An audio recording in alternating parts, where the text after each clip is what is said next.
free running.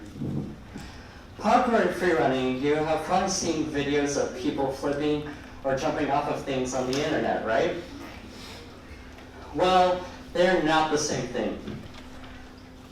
Parkour is about how you use the elements around you to get from one destination to the other as fast as possible, taking a lot of shortcuts. Free running is more about doing tricks like flipping and being creative with what's around you. Professional parkour athletes actually combine the two. That's more of what you see on the internet these days. Now, I know you're probably thinking, isn't parkour a dangerous sport? Believe it or not, it's a lot safer than it's a lot safer than the sports we see on TV like football, soccer, hockey. With those sports, you can't really control other people's actions.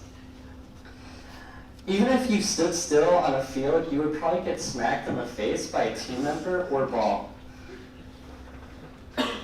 But with parkour and free running, you have more control and you know your limits. There are classes or YouTube videos that will show you one step at a time on how to do the sport safely. Are you going to get hurt once in a while? Yeah. But for crying out loud, we get injured doing anything, like how I stubbed my toe just walking into my freaking living room. And let's not forget the alarming statistics associated with driving automobiles or cheerleading. I got into free running sort of by accident. When I was growing up, I had a trampoline in my yard. I was a very hyper kid growing up, so I got all my energy out on it. When I was in 7th grade, I was watching a YouTube video when I came across a video of some dudes doing elegant flips on a trampoline with calming music in the background and beautiful camera angles. I thought it was so cool that right after the video ended, I went outside and did a few flips on my trampoline. I found it so fun that every day after school, I would jump on my trampoline, trying new tricks. I started to get pretty good, so then I started trying to do tricks on the ground. I watched videos of people doing flips, and I would study their moves and watch tutorials. It was around this time I started to do free running. I'd do flips off of railings, jump gaps, and climb walls. I never went to a coach or took classes, partly because I was so determined to learn the sport on my own, and because I couldn't find any classes where I live, so I just trained myself. By flipping on a mattress, then trying it on ground in a soft patch of grass, probably scaring the living heck out of my parents. I was lucky I didn't do permanent damage. I mean, my nose is still kind of messed up, and one of the joints in my arms gets a bit achy. Let me switch arms. I also started teaching my childhood friend Arthur. He should be out of the intensive care unit in about a week. We started trusting each other to spot us and make sure if we messed up, one of us would be there to catch the other. I didn't just learn to trust in myself more, I also learned to trust in my friends. Kind of important for a kid with ADHD and dyscalculia, which is basically dyslexia but for math. I didn't get into these sports to get better physically or mentally. I did it to have fun, but that's what happened. The physical and mental benefits of parkour and free running are almost limitless. 1, your bones become stronger from the hard impacts. 2, your muscles are going to stretch and tear and regrow, much like lifting weights. 3, your cardiovascular system also becomes stronger and healthier from all the running and jumping. Mentally, the sport has helped people with social anxiety because of the very friendly community the sport has brought to life. The sport has also helped people face their fears about doing daily tasks.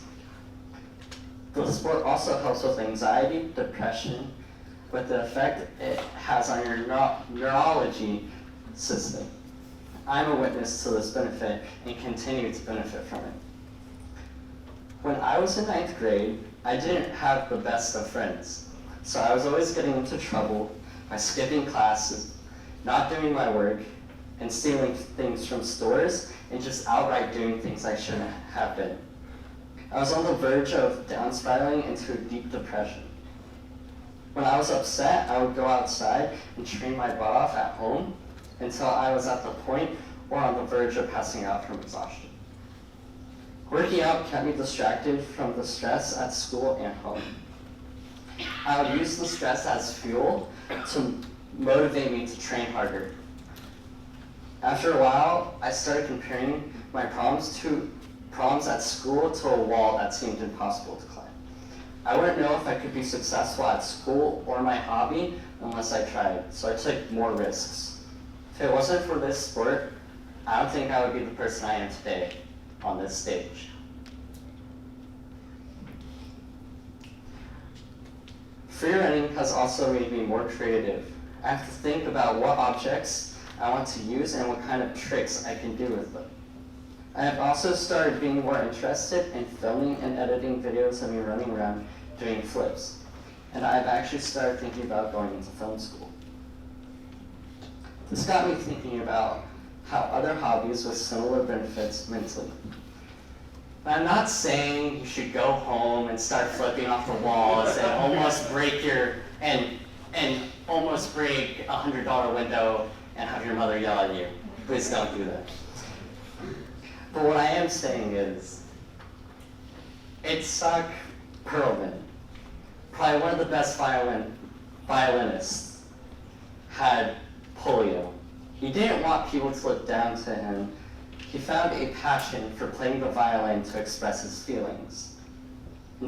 And Stephen Wilkes, who was born with autism, didn't learn to speak until he was 9.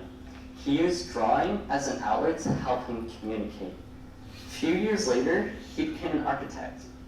He took a 20-minute helicopter ride over New York and drew an 18-foot drawing of what he saw just from memory through his disability. The greatest winners never won because they were born to win. They won because they were born to fail. If you ask any Olympic athlete, they will tell you your biggest opponent isn't the person standing beside you. It is the person you look at in the mirror every day. If you can defeat yourself, you can defeat anything.